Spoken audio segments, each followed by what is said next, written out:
هي الطريق اللي بغينا ندوزو منها، هي فين هي اللي خدام في الطراكس، لان الاغلبيه ديال الناس اللي كيجيو كيمشيو مع الطريق مسلحه، مع الطريق هي مسلحه والدواور قراب وما عندهم لا الطريق ما مقطوعه ما والو.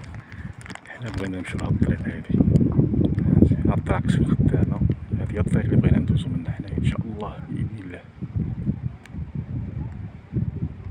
قرى باكملها معزوله خلف هذا الجبل هذا، هذيك راه الطريق اللي خدامه في الطراكس. حنا كنتسناو ان شاء الله على ما تقاد الطريق ونمشيو ان شاء الله.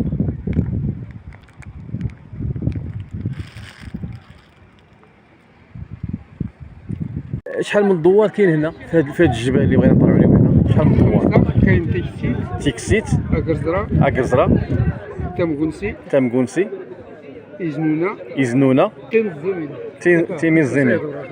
وشنو باقي شي دواء اخرين منهم ليه؟ لا هادو باقي ما استافدوش. مازال ما استافدوش حتى شي حاجه. دابا كاينه تيكسيت وكاينه أكرزرة وكاينه تامكونسي هي اللي غنطلعوا عليها حنا. تامكونسي، تيميزيمين، وكاين إزنونة. 5 الدواور مازال ما استافدوا.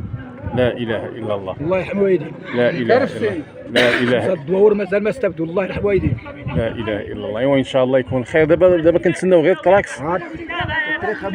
السلام عليكم أيها الأحباب. المعاناة اللي كيعانيو هاد الناس، لا صحاب المساعدات باش يوصلوا المساعدات ولا صحاب الدوار. المشكل ديال الطريق، تضاريس واعرة، طريق صعيبة، وهاد الزنزل شقها وقع شقوق كبيرة والطريق ضاعت، حتى ولا المساعدات ما كتلقاش منين دوز. هذا هو السبب ديال التأخير ديال بعض المساعدات، هذا هو السبب.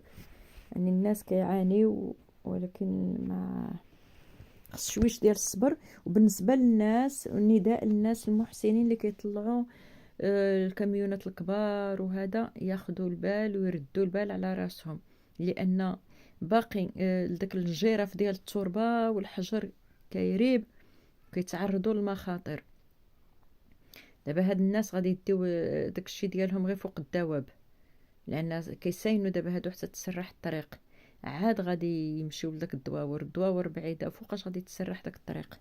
اذا هنا خص يا اما الهليكوبترات يدخلوا على الخط، ولا انتو شتي يعني هو دابا هي تراكس هذه تتسرح الطريق، ها هي مشات، الناس كتعرض للمخاطر. يعني صعيب باش توصل المساعدات لهاد الناس، راه ماشي سهله عباد الله. الناس اللي كتهضر وتقول كذا كذا راه لا ماشي سهله. الله يعاونكم، الله يسهل الامور يا ربي.